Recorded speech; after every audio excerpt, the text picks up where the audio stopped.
What's up everyone, my name's Astronaut Kitty. Today I'm going to be going over the Destiny Crucible and basically just telling you guys how you can do well or how you can improve in the realm of PvP in this fantastic game. There's a couple of main helpful tips that I figured out during my many adventures in the Crucible, so I'm pretty sure that a few of these are going to be able to help some of you guys out. So I can pretty much guarantee that everyone who watches this video will get better at the game in some way, shape or form. Unless of course you're just already a beast at this game and you already know all this stuff. But let's face it, if that was the case, then you wouldn't be searching up this type of video on YouTube, would you now? But anyway, the gameplay you guys will be watching in the background while I'm talking about this is a 36 kill control game on the map Firebase Delphi. I think I get just under 8,000 points in this one, so it definitely wasn't a bad game. As some people may say, it was a bit how you going, so enjoy that in the background. But getting into the tips now, the first piece of advice I can offer you guys is first surrounding the control game mode. Now I see that there's a bit of confusion surrounding how the point system works and how you actually win this type of game mode. So the way that works isn't like your traditional Call of Duty domination game type. You don't sort of get a certain amount of points every couple of seconds depending on how many control points you have. The way that actually works is that every kill that you get, you sort of get like a control zone multiplier, I want to say. So if you have one zone under your control, then you get an extra 50 points per kill. If you have 2 control points under your control, then that's an extra 100, and lastly if you're dominating, you get an extra 200 points per kill. So that's actually how the control points benefit the kills that you're getting. It's sort of like an advanced game of team deathmatch if you think about it like that. The next tip that I can offer you guys is probably one of the most important for any game type that you're playing in PvP, and that's how to properly use your minimap. So obviously it's a pretty straightforward minimap in Destiny. If someone's near you and it'll just show up in different directions, that's pretty straightforward. But the further extension of this minimap is that if someone's on a different level to you, so if they're above you or below you, then the minimap will actually light up in a more dim red, sort of like a faded red. But if they're on the same level to you, then the red will be sort of like a full glowing red. This is important along with having good map knowledge to know that maybe if someone's shown on the minimap as being in front of you but it's a lighter red, you have to know if there's different levels either above or below you to maybe anticipate that gunfight and just get ahead of your opponent knowing where they're going to be just before they get there.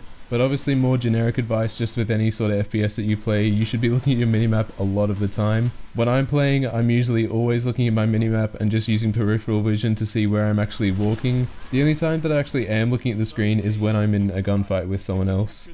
And finally, the last piece of advice that I can give you about the minimap is that when you crouch, you actually sort of blink on the radar. It's either every 3 or 5 seconds, I think, I'm not quite sure. But what happens, instead of just showing up as a sort of red segment the entire time, you just sort of flash every 3 or 5 seconds, as I said.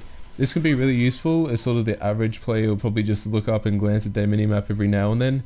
Maybe if you're crouching, they have the chance of looking up when you're not on the minimap, and also it can really confuse people. Because sometimes if they see you on the minimap and then all of a sudden you just vanish, they sometimes think that you've run away. So if you're sitting there with maybe a shotgun or a fusion rifle and you crouch, you can see them just running out straight away from a corner and you can just get easy kills.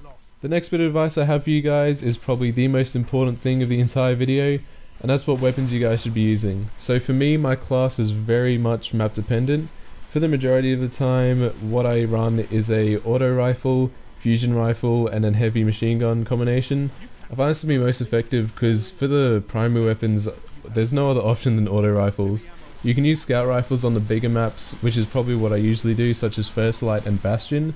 That's probably the only time that I'm not running an auto rifle. To me, pulse rifles are just completely useless. I can't use them for the life of me. Not sure how you guys feel about them, but for me, pulse rifles are quite ineffective. So definitely just use that auto rifle. It's basically just all-round goodness. Apart from, of course, when you're on those larger maps, which is probably more applicable to the scout rifle.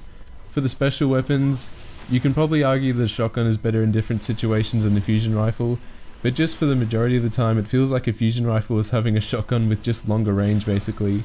And yeah, it's got a charge up time, which isn't ideal, but if you use it like I am in some of these clips here, just charging up while you're walking around corners, it can basically just be like an OP shotgun, basically.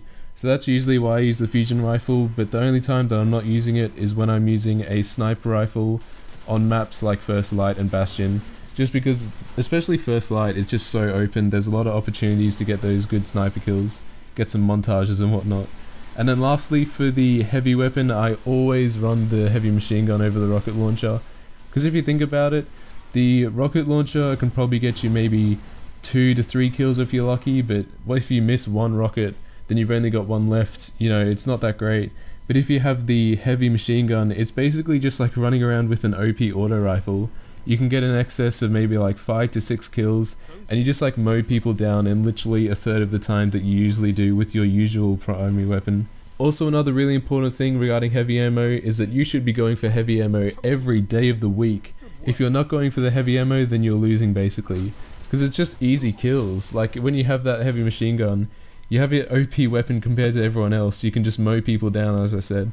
So it's really important that you guys do go for that heavy ammo when the announcer does say it. So make sure that you know the spawn points for the heavy ammo, and that you're also listening out to the announcer when he's saying that it's available for you.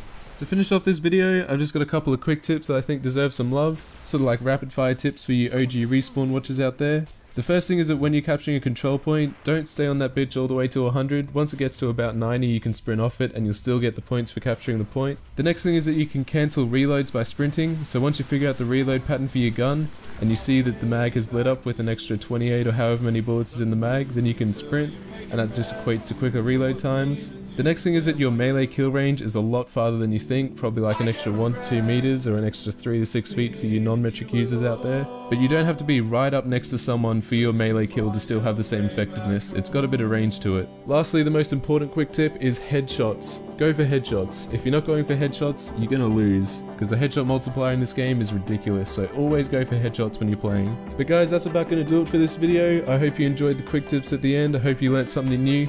Let me know if you guys think that I missed anything, or if you have any helpful tips that you can help other people out. Type that down in the comment section below. But anyway, boys and girls, that's gonna do it for this video. This has been Astronaut Kitty, and I'll see you guys in the next one. Bye!